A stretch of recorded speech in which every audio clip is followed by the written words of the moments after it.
नमस्कार दोस्तों, target with Ayush में आप सभी दोस्तों का स्वागत है। मैं जयवीर आज आप लोगों को एसएसटी की क्लास में वर्णात्मक सेकंड क्वेश्चनों को लेकर गया है। जो बोर्ड यूपी बोर्ड एग्जाम में 10th क्लास में जो 6 नंबर का क्वेश्चन आता है और 4 क्वेश्चन आते हैं, 24 नंबर के आते हैं। उनमें जो मैं पहला क्वेश्चन लिया है वो है कि यूरोप में राष्ट्रवाद के उदय के कारणों की समीक्षा कीजिए। अब आप लोगों को जानना है कि राष्ट्रवाद क्या होता है। तो राष्ट्रवाद क्या है?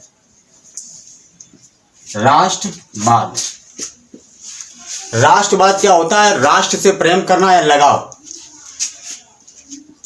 राष्ट्र से प्रेम करना या राष्ट्र से लगाव करना ही क्या कहलाता है? राष्ट्रवाद। राष्ट्र से प्रेम करना ही क्या कहलाता है? या राष्ट्र से अपना लगाव, जहाँ पर आप निवास करते हैं, जहाँ पर आप इतने बड़े हुए हैं, वहीं पर आप लोग अपना पूरा जीवन व्यतीत करते हैं। अगर आप देश के प्रति लगाव नहीं है तो धिक्कार है आपको। तो इसी तरीके से राष्ट्र के प्रति लगाव ही क्या कहलाता है? राष्ट्रवाद कहलाता है। और जो किसी विशेष सांस्कृतिक, भौगोलिक और सामाजिक क्षेत्र में रहने वाले लोगों के प्रति लगाव, या कह लो जो किसी विशेष भौगोलिक या सांस्कृतिक या सामाजिक क्षेत्र विशेष के प्रति लगाव ही राष्ट्रवाद कहलाता है। राष्ट्रवाद कहलाता है।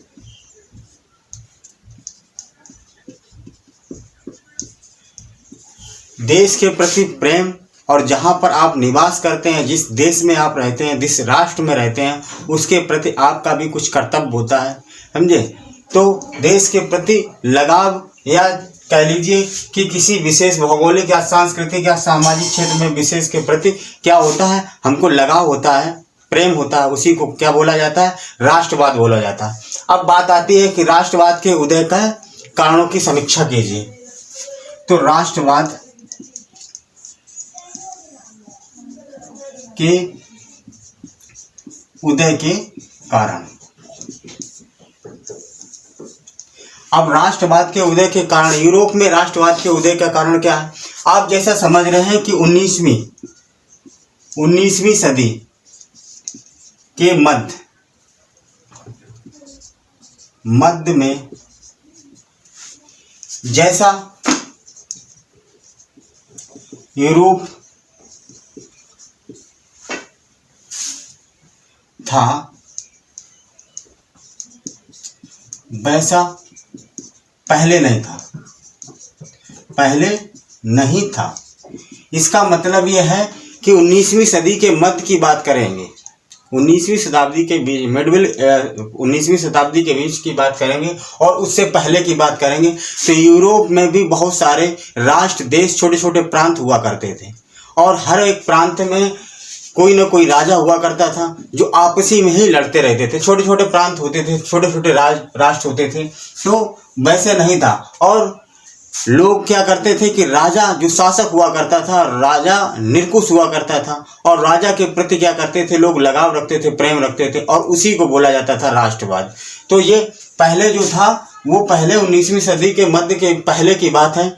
ऐसा नहीं था जैसा पहले। अब यूरोप है, अब सभी राष्ट्र जो हैं छोटे छोटे प्रांतों में ना बट के छोटे छोटे प्रांतों को इकट्ठा करके, एकीकरण करके एक बड़े राष्ट्र का निर्माण कर दिया गया है।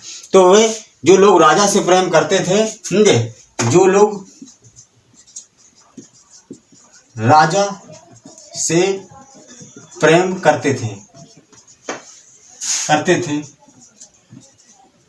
उन्हीं को राष्ट्रवाद कहा जाता था।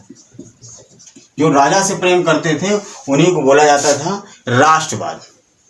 उसके बाद में जैसे जैसे समय बीतता गया और लोग थोड़े शिक्षा का स्तर थोड़ा बढ़ता गया, यानी कि शिक्षित लोग होते गए, तो आप लोगों को बता दें कि इसके कारणों की एक कि राष्ट्रवाद के उदय के कारणों में जो वर्ग था वो यूरोप में दो वर्गों में बांटा गया था। समाज जो है दो वर्गों में बांटा गया था, एक मध्यम वर्ग था और एक जो दो वर्ग थे, कुलीन वर्ग था और एक जो कृषक वर्ग था या कह लीजिए दास वर्ग था।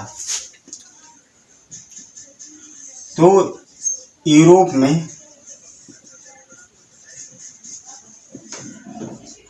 मध्यम वर्ग का उदय, मध्यम वर्ग का उदय, यानी कि पहले जो दो वर्ग थे, कितने थे? दो वर्ग, एक था कुलीन वर्ग और एक था जिसे कहा जाता था अमीर वर्ग, और एक था दास वर्ग या इसे कहा जाता था कृषक वर्ग। ये राजाओं के ज्यादा करीब रहते थे कुलीन वर्ग, और अमीर हुआ करते थे और भोग विलास में अपने लिप्त रहते थे। इनको सारी सुविधाएं मिलती थी, सब चीज संपन्न थे। और वहीं पर दूसरी तरफ दास वर्ग जो था या कृषक वर्ग जो था वो बहुत ही निचला तबका था और बहुत ही गरीब था। तो ये अमीरी गरीबी की बहुत ऊंची खाई थी, समझे। तो इस वजह से यहाँ से कुछ लोग अपनी शिक्षा पा करके थोड़ा सा व्यापार में या और भी क्षेत्रों में अपना थोड़ी तरक्की कर लेते हैं, और तरक्की करके एक नया वर्ग बन जाता है जिसे कहा जाता है मध्यम वर्ग। और जब मध्यम वर्ग आ जाता है सामने, तो ये क्या करते हैं कि कुलीन वर्ग की उपेक्षा करने लगते हैं और अपने और हक और अधिकार की बात करने लगते हैं। लोगों को जागरूक करने लगते हैं कि राजा के प्रति प्रेम करना ही राष्ट्रवाद नहीं कहलाता है, जनता के प्रति प्रेम करना क्या कहलाता है? राष्ट्रवाद कहलाता है। और यही लोग आगे चल करके थोड़े उद्योग के क्षेत्र में, समाज के क्षेत्र में अग्रणी भूमिका निभाते हैं दोस्तों। तो इसी के साथ में इंग्लैंड में आप लोगों को बता दें कि इंग्लैंड में 18वीं सदी के आसपास क्या हो जाता है? औद्योगिक क्रांति आ जाती है। औद्योगिक क्रांति आती है। इंग्लैंड को ही औद्योगिक क्रांति का जनक कहा जाता है। इंग्लैंड में औद्योगिक क्रांति आ जाती है और धीरे धीरे व्यापार के क्षेत्र में और उद्योग धंधे लगने लगते हैं, फैक्ट्रियां लगने लगती हैं और लोगों के पास धीरे धीरे पैसा आने लगता है। और ये मध्यम दास वर्ग से, कृषक वर्ग से ही निकल के कुछ लोग संपन्न होने लगते हैं, शिक्षित होने लगते हैं। और ये आगे चलकर ये क्या करते हैं, पूरी धारणा चेंज कर देते हैं कि राजा के प्रति प्रेम करना राष्ट्रवाद नहीं कहलाता है, देश के प्रति प्रेम करना ही क्या कहलाता है? राष्ट्रवाद कहलाता है। उसके बाद दूसरा कारण जो है आप लोगों के बीच में है, दूसरा कारण है जन विद्रोह। पहला कारण था कि मध्यम वर्ग का उदय, और दूसरा कारण क्या है राष्ट्रवाद के उदय में? जन विद्रोह कैसे कि देखो, एक वर्ग है कुलीन वर्ग, और एक वर्ग है दास वर्ग, और एक वर्ग है मध्यम वर्ग। इससे निकल के आया, यानी दास वर्ग या कृषक वर्ग से। कुलीन वर्ग तो संपन्न था, अब ये तो अमीर थे और साथ साथ में इनके पास में बहुत सारी राजाओं ने सुविधाएं दे रखी थी और ये बड़े बड़े जमींदार लोग थे, तो इन्हें तो कोई दिक्कत होती नहीं थी। अब जैसे जैसे मध्यम वर्ग का उदय हुआ, यहीं से कुछ लोग संपन्न होकर के मध्यम वर्ग में आते हैं और वो जाकर के लोगों को, समाज को जागरूक करते हैं और अपने उनके हक और अधिकार की बात करने लगते हैं। तो यूरोप में जगह जगह जन विद्रोह होने लगता है और सब अपने हक और अधिकार की बात करने लगते हैं और धीरे धीरे राष्ट्रवाद की अवधारणा को ही बदल दिया जाता है। जैसे ये लोग तो संपन्न थे, इन्हें कोई दिक्कत नहीं थी, यहीं पर ये लोग क्या थे? कृषक लोग थे, और ये कृषि कर्ज के बोझ की तरह दबते चले जा रहे थे, वहीं ये मजे ले रहे थे, और कृषक वर्ग जो था वो बेचारा गरीब से गरीब होता चला जा रहा था। तो क्या करेगा? नहीं, तो जब खाने पीने का नहीं रहेगा, इधर क्या हुआ कि जनसंख्या में क्या हुई, जनसंख्या बढ़ती गई। अब जनसंख्या जब बढ़ती गई तो खाद्यान्न का उत्पादन उतना बढ़ नहीं पाया। अब जब खाद्यान्न की समस्या आई, समझे, तो क्या हुआ, ये जन विद्रोह होने लगा। भाई खाने पीने को नहीं मिलेगा तो क्या होगा? जन विद्रोह लोग करने लगेंगे। ये दूसरा कारण था कि जब वहां पर जन विद्रोह चालू हो गए थे। उसके बाद में तीसरा कारण क्या था राष्ट्रवाद के उदय का? तीसरा कारण था उदारवादी विचार। अब जैसे उदारवादी का मतलब है कि लोग जब जानने लगे ये चीजें, कि जानने क्या लगे कि हमारे भी कुछ अधिकार होने चाहिए। राजा हम पर अधिकार जमाता है तो क्या मैं राजा पर अधिकार नहीं जमा सकता हूँ? ऐसी नीतियां, ऐसे काम किए जाएं जो जनता के हितों के लिए किए जाएं। तो कहा गया कि राजा ऐसा होना चाहिए या शासन व्यवस्था ऐसी होनी चाहिए जिसमें जनता का हित हो। क्या हो? जनता का हित हो। इसी को देखते हुए उदारवादी नीति का अनुसरण करने के लोगों ने इसका समर्थन किया कि लोग, अगर कोई कानून बनेगा, शासन व्यवस्था होगी, शासन व्यवस्था किसके लिए बनाई जाती है? तो शासन व्यवस्था बनाई जाती है जनता के लिए, और जब जनता ही परेशान रहेगी तो ऐसी शासन व्यवस्था का क्या काम है? तो इसीलिए आप लोग, सभी लोग ने क्या कहा कि उदारवादी सबको देख करके, सबके हितों को देख करके ही काम करना चाहिए दोस्तों। इसीलिए उदारवादी विचारधारा का उदय होता है। ये यूरोप में राष्ट्रवाद के उदय का कारण ये भी रहा है। तो मैंने बताया आप लोगों को कि 3 इसके कारण अहम रहे थे कि यूरोप में राष्ट्रवाद के उदय के कारणों की 3 बात हुई। एक तो हुआ कि मध्यम वर्ग का उदय होता है। मध्यम वर्ग जब उदय हो जाता है तो मध्यम वर्ग वहाँ के समाज के लोगों को जागरूक करते हैं, और जागरूक करने के बाद में क्या करते हैं कि राष्ट्रवाद की अवधारणा को बदल देते हैं। कहा राजा के प्रति प्रेम करना राष्ट्रवाद नहीं कहलाएगा, जनता के प्रति प्रेम करना ही क्या कहलाएगा? राष्ट्रवाद कहलाएगा। उसके बाद में जैसे जन विद्रोह, दूसरा कारण क्या था? जगह जगह विद्रोह होने लगे थे राजा के प्रति।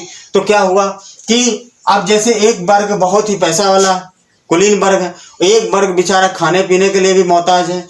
तो दोनों में क्या थी कि अमीरी गरीबी की बहुत ऊंची खाई थी, और इसी के चलते क्या किया गया? बहुत ज्यादा विद्रोह किया गया। और समस्या क्या थी कि जनसंख्या एकदम बढ़ने लगी। यूरोप की जनसंख्या बढ़ गई, और जब बढ़ गई उत्पादन उस आधार पर बढ़ा नहीं, उत्पादन उतना बढ़ा नहीं, तो समस्या आ गई खाने पीने की। तो लोगों ने क्या किया?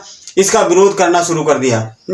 और इसका विरोध जब हुआ, विरोध होने के बाद में जनता ने जन विद्रोह करना प्रारंभ कर दिया और लोगों को जागरूक करना प्रारंभ कर दिया, और लोकतांत्रिक सरकार की मांग करने लगे। उसके बाद तीसरा कारण क्या था? उदारवादी विचारधारा। जनता ने क्या कहा कि अगर राजा शासन, हम लोगों पर शासन करते हैं, नियम कानून बनाते हैं, अधिकार जमाते हैं, तो क्या मेरा भी कोई नहीं है? बात बनती है कि हम भी राजा के प्रति अपना कुछ अधिकार जमा सकें। तो राजा के प्रति अधिकार की बात को लेकर के अगर नियम कानून बनाए जाते हैं तो जनता के लिए बनाए जाते हैं, और जनता को अगर फायदा नहीं हो रहा है, जनता के हितों को देख करके काम नहीं किया जा रहा है, तो फिर ऐसे नियम कानून की क्या कोई काम नहीं है। और उदारवादी नीति का अनुसरण किया जाए जिससे कि जनता की भलाई की जा सके।